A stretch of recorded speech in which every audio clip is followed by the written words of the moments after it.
Brett Allen here. Thanks everybody for watching and listening. We are chatting with the one and only John Wesley Shipp. As you can see the picture behind me, if you're listening, we're talking The Flash, Dawson's Creek, a couple stage productions. Thank you for your time. It's a pleasure to meet you and chat with you. Brett, thank you. It's good to be here. Well, let's start out with Dawson's Creek because I mean, The Flash, you're in the midst of filming the final season, which is huge. We can talk about that here shortly, but I want to talk about Dawson's Creek because, as I mentioned, it's the 25th anniversary of that, and that's huge. A lot of people feel a lot of certain ways about your storyline and why things happen the way that we did. We get that, but this is a big deal. So how does it feel to have that be on the forefront right now of everybody's minds? It's a big thing. It's an incredible. I've been a professional actor for 43 years, going on 44, and I've tended to land in mediums at seminal points in defining those mediums. The youth explosion on daytime in the early 80s, The Flash, redefining how these stories are told, stories are told and meant to be taken on screen for an adult audience. Dawson's Creek was a new way, brand new way of writing dramas for young people. You know, Kevin Williamson was not writing down to a young audience. He was writing up. You know, these kids had complex interior and emotional lives, which were reflected in the parents' storylines and informed by the parents' storylines.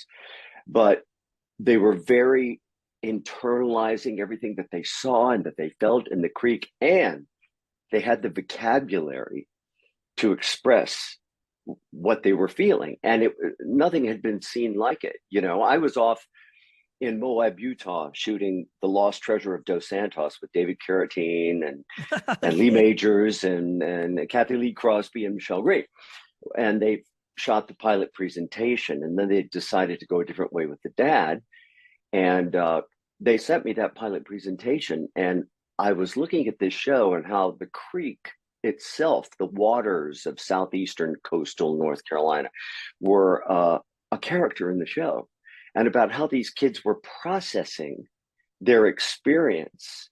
You know, a big star had once said to Kevin Williamson, "Yeah, but kids don't talk that way." And without hesitation, he shot back, "Maybe not, but they'd like to." You know, and so I knew people forget, because once something becomes a pop cultural phenomenon, which Dawson's Creek did, it then inevitably goes through the late night talk show joke circuit. And then people forget that at the beginning, it was the critically acclaimed Dawson's Creek. It was editor's choice, pick of the week. I mean, we hadn't seen anything like the third episode of the first season, which was the hurricane episode, so masterfully crafted by Kevin Williamson, all of the actors, these wonderful young actors, Mary Margaret Humes, me getting to do this father-son relationship, one of many, as it turns out, with James Van Der Beek, you know, and explore that. Sometimes he was the parent and Mitch, you know, so we, you know what I mean? I do. I mean, and so I watched it and I was like, this is special. This is unique. And so I auditioned, and I went in when they were starting the second episode. So I reshot the first episode and then picked up with the second episode. And from my vantage point now, with all of these projects, whether it's daytime, whether it's Flash franchise, Dawson's Creek, I look back and I'm grateful to be a part of these legacy, transformational in their medium shows, you know? Yeah, I get that. And interestingly enough, and maybe thankfully you might have a different thought, but it's one of the few shows that has not been reboot attempted. Like, if there's, you know, with this day and age, that's not a knock on anything that has, or The Flash or anything like that, but you know what I mean? As far as there's other shows like Outer Banks that have been out, and other things, Jenny and Georgia, where they have been often compared to Dawson's Creek. But I agree with you, going back to what you said at the beginning.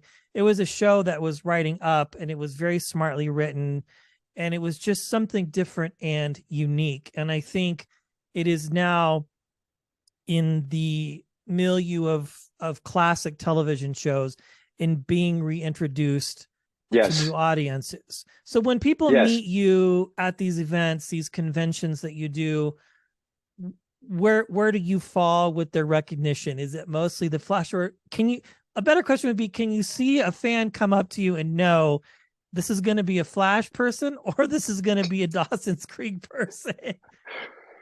I've played superheroes. I played psychopaths. I played really good dads. I played incredibly evil and abusive dads. The most notable difference was after my stint on Teen Wolf. Okay. As Mr. Leahy, Daniel Sharman's abusive, psychotic father that pushed the envelope even for me. I mean, that was so dark. A review said, fans of The Flash and Dawson's Creek, get ready.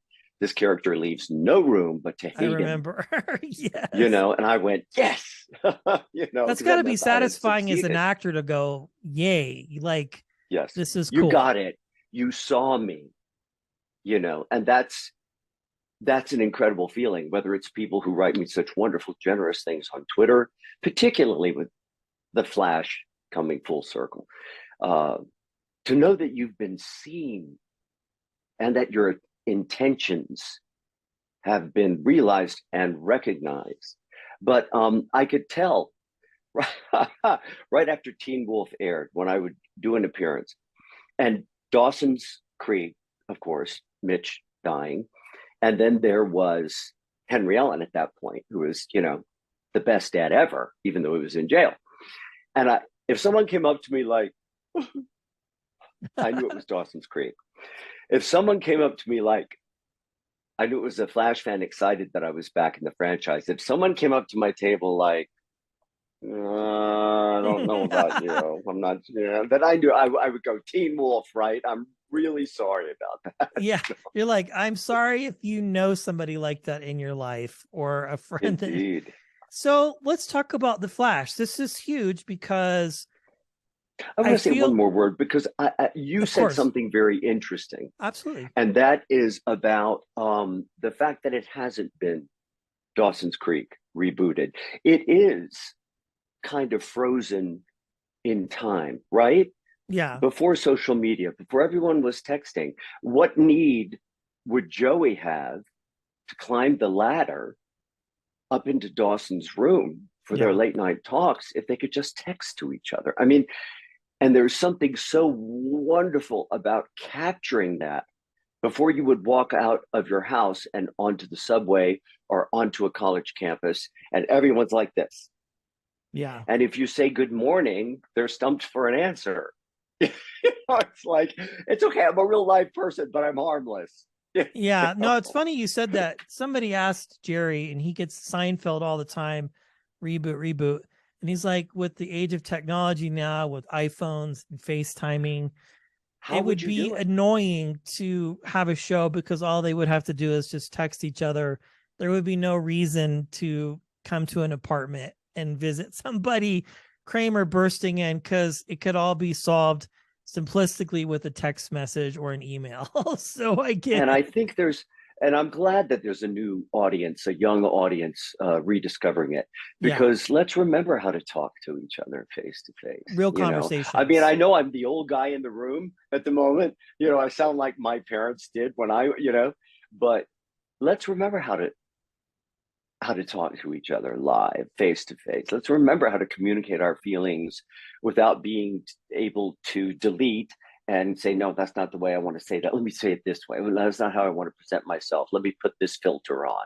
I think there are wonderful creative expressions available to young people today, and I don't disparage that at all. But there is also something wonderful about remembering a time, God bless her, where, Joey has crawled in the window and is up on the upper landing. Dawson and Mitch don't know she's there. And she's watching Mitch teach Dawson how to kiss a girl on a prosthetic head of Joey that is about to be in one of his horror movies in preparation for kissing Jen. Yeah. I mean, whew, the creative mind that one scene alone came out of, and my hat's off to the experience of Dawson's Creek. Yeah. Phenomenal. Phenomenal. Lightning in a bottle for sure. So The Flash, as I mentioned, you're in the throes of filming the final season. DC has definitely struck gold with this. On the television side of things, of course, there's the films.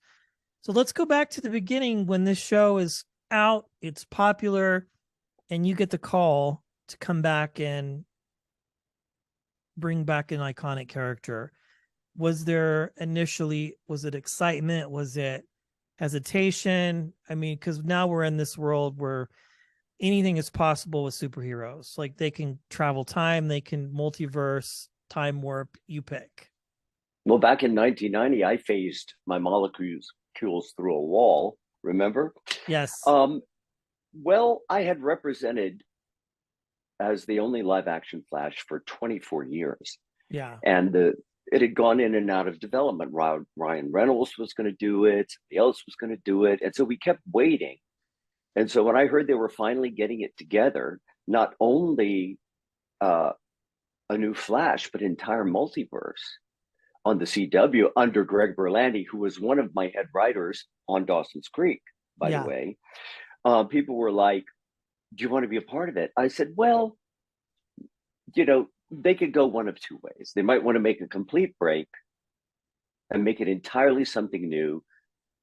I would completely support and understand that. 24 years is a long time to represent, as a superhero. So I said, and then I heard how Jeff Johns had blown up the Allen family, how suddenly Henry is wrongfully convicted of killing his wife in front of his 10-year-old son. And he's been in Iron Heights prison for 14 years with everything that conjures in the mind of a comic book audience, Iron Heights, and that was not my origin story at all. Emmett Walsh had not killed Priscilla Pointer in front of a 10-year-old me, No. So I was like, if they come to me, and I'll be absolutely fine if they don't. But if they come to me, that's the role I'd want, because that's a role John would want to play, whether I had been ever involved with the franchise or not. I think having played Barry and having explored him as a character taken seriously, as Danny Bilson and Paul DeMeo did in their beautiful pilot treatment, 1.5-hour movie, and then continuing with the series. I think it gave me an insight into the character of Barry and prepared me to play Henry, to Grant's Barry, which also added to the texture of the casting and casting me in that role. So they didn't say come back and play a superhero. People were going, Jay Garrick. At the time, I'm not sure I would have been as enthusiastic about coming back as a superhero right away and comparing myself to myself 24 years earlier, which is where my head goes, But since it was this rich, dark character, and I saw Grant Gustin's work on Arrow, and I saw that it was pure and honest, and there was no artifice. Yeah. And I was like, I would love to work with him. And I also figured it would carve out, if Henry has been convicted, Barry's the only one who knows he didn't do it. Even his good friend Joe West believes he's guilty. That would carve out, in the middle of this action-packed, as you say, CGI enriched superhero treatment, it would carve out an emotional space for John and Grant to connect. The lights go down, the music softens, we walk into the prison phone booth, we pick up the phones, and it's just him and me. And that's exactly what happened. People were saying, I said, I know why you want me to be Jay Garrick. You want a passing of the torch, and I promise you that you'll get it. It'll be less on the nose than here's how you be a superhero, kid. It'll be a father-son blessing. Yeah. I said, just do me a favor, because comic book fans and soap opera fans are alike in this way. They're fans for life. They are Yes. legacy fans. They know what has come before, and they know what is not truthful in the present moment. That character would never do that. Well, that's not legacy. Well, and so there was some resistance, as there always is, to a change. I think some people thought they were being loyal to me, even by expressing reservations about a younger version, a different version of the character. And I would say, just do me a favor, just watch the pilot. Promise me you will watch the first episode and then make your decision. Because I knew, filming it, God, these actors are so wonderful, and everybody was so committed to bringing themselves to what they were doing. Nobody was phoning it in. Yeah. David Nutter directed the first episode. Look at our creative team: Greg Berlanti, Andrew Kreisberg, Jeff Johns, David Nutter. I knew that what we were getting and what was on the page. I would write Greg and I would say Berlanti, and I'd say, Greg, I hope these young actors realize the gifts that you are giving them with these scenes, because this is, in any just universe in which superhero action adventure was automatically kind of out of the running for Emmys, Grant Gustin would have been nominated. I'm telling you, it's some of the most honest, truthful, emotionally available, vulnerable, textured performance that you could ask for anywhere on television. Go back and look at his work. Look at how he differentiates his relationship with his two father figures. I raised him from birth to 10. Joe raised him from 10 years old to adulthood. We're both paternal father figures, right? But look at the difference between the way he relates to Joe and the way he relates to Henry. He comes into that phone book, and at times, including when he pulled the mask back and revealed himself, where he transformed into a 10-year-old child. The vulnerability, the openness, the rawness. It was really some of the most memorable scenes of my career. That's my watch talking to me. Hold on. It's like love technology. They're listening to you all the time. Anyway, so that's what's funny about the Chinese spy balloon. It's like everyone's like, they know your address. I'm like, do you have an iPhone? Yeah. Do you have Alexa? Are you laboring under the delusion that they don't already know where you are? That's it's like, come on, let's be honest with ourselves. But that's another story. Yeah. No, I appreciate your honesty with that. I think it's just all been done so well and with excellence. It's been fun watching you and this story continue as we come to the final season. You also are working on some stage projects too in the midst of filming. How exciting is that? And what's that all about? What can you tell us? Well, just before COVID shut everything down, David Gregory, who played my eldest son on One Life to Live, another abusive father, petty thug, delusions of crime syndicate wannabe, poor Eddie Ford, took it out on his sons. He played the eldest, Bobby Ford. He wrote this beautiful play, Hank and Jim Build a Plane, about the lifelong friendship of Henry Fonda and Jimmy Stewart, despite vast political differences and romantic rivalries. Every Sunday they get together and they build a plane, which becomes a metaphor for how do you stay in relation with someone with whom you have enthusiastic differences, And so we workshopped that in New Orleans. And then it kind of went into limbo as everyone was adjusting to the new reality of no live theater for a while.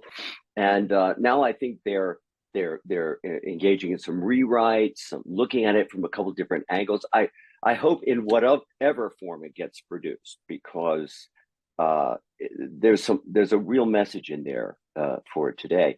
Another project, Mike Boland, who, interestingly enough, I did 12 Angry Men in Pinehurst, North Carolina, a couple of years ago. The Henry Fonda part, juror number 8. Mike Boland is the best juror number 3, who's the real conflicted one, and the one that we have the real bam butting of heads at the climax of that play. He's the best juror number 3 I will ever see or be on stage with. And we got a couple readings together for Connecticut. We are now looking at mounting another production of it with David Gregory in his acting capacity in Connecticut. We're looking at the possibility of June. And that's another play that is incredibly timely for today. Yeah, you know? I mean, I think so, especially with just everything that's happening and going on. It's just, everything is so relevant right now. How very exciting. So I'm assuming you're almost done with The Flash. We're wrapping up episodes, and everybody says this is going to be the best. The best is yet to come. I mean, everything has been phenomenal so far. So, I mean, you just have to be thrilled to have people be able to see this here in a very short time.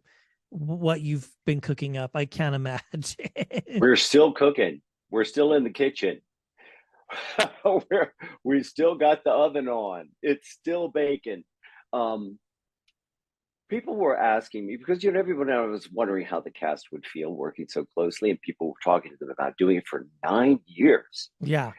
And which I can't imagine, because at the end of 1991, in the last scene with Mark Hamill, we were fighting the sun coming up after one more all-nighter in Southeast Los Angeles, because we wanted the style of the architecture of the building to be just right. And I'm in the suit, dripping sweat. I ripped the wings off and threw them in the air and swore I'd never get into another superhero suit as long as I You're live. like, I'm done. I'm done. I mean, it's the hardest thing physically I'd ever done. Plus, with live action practical effects, we didn't have the possibility of filling in the blanks with CGI, which also looks phenomenal, but it was all night long every night. But the fact that they did it for 9 seasons, I was wondering, how people feel. And I talked to Grant. I had asked, I won't share what he said because that's private, but I was interested in knowing, how do you feel? First of all, how have you done it for 9 years? And how have you maintained your enthusiasm and commitment to the role as you have? That was my first question. Second one was, how do you feel?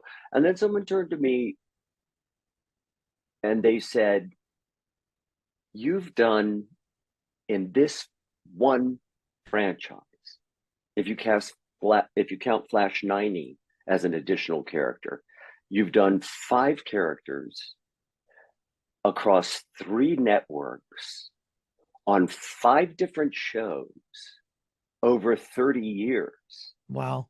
How do you feel? And I stopped because I wasn't aware that I was going to feel anything, because I always saw it as, this is Grant Gustin's show. This is y'all's show. I come in to support you, which was easy to do. Yeah, I mean, you do a phenomenal job. They're all so talented. And I was committed from the very beginning. I wanted Grant to have the kind of commercial success that we just missed in 1990. We had the critical success, all the major newspapers, Washington Post, New York Times, LA, and I'll always be grateful for that. But, I wanted them to have it. And by God, they've had it. But I didn't really think I'd have a feeling about another goodbye, Wow. But I have to tell you, as I have been keeping up with, and without going into specifics, shooting the last season, I do have some feelings coming up. I imagine. Because it has been, sure, I've done Broadway. I had my 2 daytime Emmys. I have other primetime, my drug addicted cop on NYPD Blue. I have all these different rogues gallery of characters that I've played, but Flash has been a thread that's kind of come in and out, but for the last 9 years has been present in my life and in my career and in my consciousness. So as I observe what's going on as they move through it, and whatever my contribution is, I can't say or isn't, I do find some feelings coming up, and it's interesting. It's interesting, and it's not sad. Nothing sad about it. And I think this is the way they're crafting the last season. One of the things about the Crisis episode where my Flash 90 came back and took the bullet, a Flash must die in crisis. And I came back as Flash 1990, which I thought they were insane when they first suggested I would come back. And I was like, you realize that was 28 years ago, right? They said, you'll be fine. But anyway, is that at the end of that, it was so wonderfully done and written and directed and acted by everyone. And that a critic said it turned what could have been a harrowing moment into a triumphant one. Yes. And I have to tell you, that's the feeling I'm getting as they are moving through this last season. I think it's going to pay huge dividends in terms of the emotional investment that the audience has made in the show and in these characters up to this point. Wow. I cannot wait. Again, I grew up watching your Flash. I love this Flash. Dawsons Creek, such an amazing body of work. I really appreciate your time. It's just been a true pleasure. I mean, getting to talk to so many amazing people like yourself, but really just that small part of me being obsessed with superheroes and being able to interweave your Flash with the current Flash. I mean, the Flash in general. And then, of course, being on Stargirl. I mean, just Arrowverse, all of the interweavings is just mind blowing. And to get to say goodbye once on a successful show is one thing, but to say goodbye twice to a character is a true testament, I think, to your talent, to the writing, to the storytelling. John Wesley Shipp, thank you so much for your time today. May I say really appreciate one it. more thing? I want to point out the audience, and I've seen it reflected in my personal appearances, whether it's South America or Europe or across the United States. There is a sense of, oh no, this is the last season, and I get it, but I tell people, think of what we've had. Yes. 25 years ago, who would have thought that on one network we would have an entire multiverse with overlapping stories and crossovers and the wonderful actors who have come in to play all of these parts, that we have had 10 years, a decade of it. That's something to rejoice. And also, it doesn't stop here. Just like it didn't stop when we weren't renewed in 1991, it doesn't stop here, because in June, now on the end of this one coming to an end, there's a movie coming out in June. And they actually had talked to me about my perspective about that. And I said, it kind of synchronicity happens, at times, even though you don't plan it. As we're celebrating and mourning, the end of one version, it's like, okay, what else you got to tell me? What else? Okay, John Wesley Shipp told us this and this and this about this character, the Flash, Barry Allen. And then Grant Gustin came behind and told you this and this and this and this. Now we have a movie come out. What are they going to tell us? Yeah. So I'm going to be excited to go with that attitude. Okay, what else you got to tell me? Because it's a rich, rich experience. All of these stories and the legacy of writers and artists and actors and performers, directors that have contributed over the years. There's so much more story to tell. I cannot wait. Well, congratulations on all your success. And I really appreciate your time, John. It was a pleasure chatting with you. Thank you so much, Brett. Thanks for having me. Absolutely.